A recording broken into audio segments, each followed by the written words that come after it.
Hello and welcome to episode 5 of the Speak Uneasy, a horror attraction and culture podcast. Tonight's episode finds us on Birchall Street in Walsall for the Scarehouse from Walsall Scaremaze. Walsall Scaremaze are currently celebrating their 5th year, built on a reputation for having some of the most intense mazes in the UK, with a mixture of fear and frivolity in equal measure. This year's maze is the Scarehouse. The Scarehouse is billed as, with Halloween approaching, what better way to get in the mood than explore the infamous house once resident to the masters of fear and creator of some of the UK's most frightening haunted houses and award-winning scare attraction. This house was turned museum to show us some of its best work from many different attractions, props and costumes, but after reports of guests going missing, it was closed down and left to rot for years. The Master of Fear used the cellar of the house as his workshop, and locals still report strange sounds coming from within the building. Now, as urban explorers, you get a chance to see it for yourself. Are those strange noises really coming from inside this building? Did the guests really go missing? Are the old props really alive? Does the Master of Fear still reside in the house? As with previous years, Walsall Scaremazes, the Scarehouse functions as one longer maze with multiple zones inside. One of the things I want to state straight off the bat is that the Scarehouse does a great job of guiding you through a story. You genuinely feel like you're in a large manor house. There are many sections dotted throughout the house where you meet the Master's many servants. The Master is consistently referenced in every interaction that you have, be it a standard servant asking you to go down into the basement, or be it one of the many assistants in the medical section of the house. The Master is consistently referenced, and I think that's something that lends a lot of gravity to the idea. Without these underpinnings, it could just feel like a series of rooms, but due to the fact that you're constantly hearing about how this is the Master's house, you constantly feel like you are truly in this sort of curios-filled manor house. And that's something that the team here at Walsall Scaremaze have been very, very smart to keep referencing.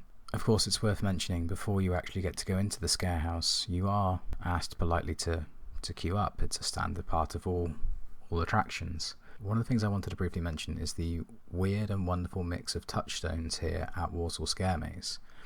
You queue in an outdoor bar area. There is a covering as well, so if you really despise waterproofs, you're going to be okay. During our time waiting, we were treated to an umpar version of the Okie Kokie. We danced to the YMCA, and we were asked to shout Prost as we raised the glass. The venue was simultaneously doing their Oktoberfest celebrations and Halloween, and I must say, I really loved the bizarre mix of tongue-in-cheek fun and the anticipation of going into a scare maze. It should have felt very chalk and cheese, but for some reason you couldn't help but laugh and join in. And I think that's something that Walsall Scaremaze did really well, was cultivate an idea of fun. Again, if you listen to the previous episode, you'll know that fun is kind of the most important thing for me, and Walsall Scaremaze definitely delivered that in buckets. So, with the pre-drinks, preamble and queuing out of the way, it's time to remind you that tonight's episode features a mixture of live and studio audio. So we pre-apologise for the mixture of audio quality and volume. And secondly, we'd like to remind you that all the views and opinions expressed within are that of the individual. And, as always, my words are not gospel. The best way to find out if you're going to enjoy something is to get out there and try it yourself. So, if upon listening to this, you find your curiosity piqued, book your tickets and go and experience Walsall Scaremaze. With that out of the way, let's jump to the live audio to listen to our post-run thoughts on Walsall Scaremaze presents The Scarehouse. Okay, so we have just come out of Walsall Scaremaze, surprisingly here in Walsall. Wow, what an incredible experience. Again, it's one long maze with multiple sections. You get kind of all the things you've come to expect. There is a insane asylum section, there is a circus theme section. There is an incredible scene in a church, which I'll completely leave spoiler free. Every single actor in there knows their role. Every single actor in there is trying their absolute damnedest again. It's been really refreshing, actually. The last few reviews that we've been able to do, we've been able to really shout out some amazing actors that have really come into their own and really got some energy. I don't know if it's because we're into the tail end of the season and people have really settled into their roles or what, but it certainly feels like the last few evenings, every single maze that we've had the privilege of walking through has just been on form. Walsall Scaremaze is absolutely no exception. Every single actor in there is glued to their role, delivering great performance after great performance. A real pleasure and privilege to walk through. Some of the set designs in there are stunning. Again, great uses of elevation, descending. I love altitude changes. I love it when you feel like you're going into this whole new world by changing the height at which you're at. It's something that for me makes a maze feel very grandeur and much bigger than it potentially is. So again, all of the things that I love about Scaremazes are alive and well inside Walsall Scaremaze. Great acting, great use of twists and turns, great uses of maze layouts, good jump scares throughout, some great and funny moments as well. As you may have heard in the last episode, one of the things that I truly adore about Scaremazes is when you can mix humour and fear. There is no better feeling than having yourself disarmed by laughing, only to be completely ramshackled by a jump 2 seconds later. And again, Walsall Scaremaze does that in buckets. It's a consistently funny and a consistently scary experience. Absolutely masterfully crafted. And again, another one to definitely add to your calendars for Halloween 2023. The Scarehouse was anything to go by. Next year is going to be phenomenal and I can't wait. Although one of the nice things is I must shout about Walsall Scaremaze is you don't technically have to wait till next Halloween. They do a Christmas event, which I've got to be honest, off the back of this, I'll definitely be getting my tickets sorted.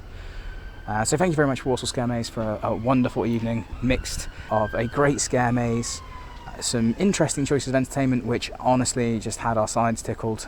There's not many places on planet Earth where you can do the hokey cokey or sing along to Joseph's Technicolor Dreamcoat and then, 10 minutes later find yourself screaming in a corridor, wondering why the books are managing to get you.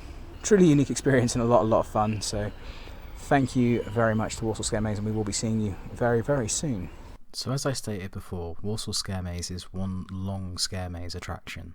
Now, with the longer scare mazes, one of the problems you can run into is batching. With such a long space of time, we predict around about 20 minutes to get through the Scarehouse. It can be usual for groups to end up catching up with other groups, especially when you've got such a long experience. However, the Scarehouse has a very clever and ingenious way of keeping batching fresh. So as I mentioned, you go through multiple different sections, but every section has basically a small show area as an introduction.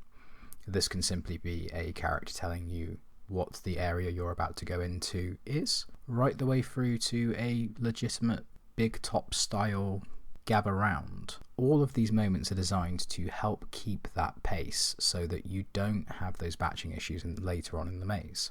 All of the pre-show moments were incredibly well acted, with some great scenery and some great tension throughout. The moments where it was intended for you to be smiling, you smiled. And the moments where you were intended to cower or cringe or feel uncomfortable did just that. Again, I know I mentioned it in the live audio, but it's been so nice the last week and a half to be able to consistently call out great acting. And Walsall Scaremaze definitely was no exception to this. Wonderful performances throughout, ranging from the hilarious to the genuinely uncomfortable. As I say, Walsall Scaremaze are now in their 5th year and have gone from strength to strength. I completely understand why Walsall Scaremaze has this level of respect, and I honestly can't wait to see what they do, both next Halloween and this Christmas when we return for our review of Chris Massacre, The 12 Days of Hell. As always, thank you very much for joining us on this episode of the Speak Uneasy. If you have enjoyed the podcast, please feel free to share, hit the subscribe button on whichever platform it is that you're listening, and tell your friends. At the end of the day, all of the things like that make a massive difference, especially in these early stages. If there are things you've enjoyed but you'd like to see some improvements, or just want to give some feedback, a virtual high five is always appreciated, so feel free to email thespeakuneasypod@aol.com. You can also find us on Twitter and Instagram @thespeakuneasy. Join us next time where we're going through another UK horror attraction. to give you our thoughts and feelings.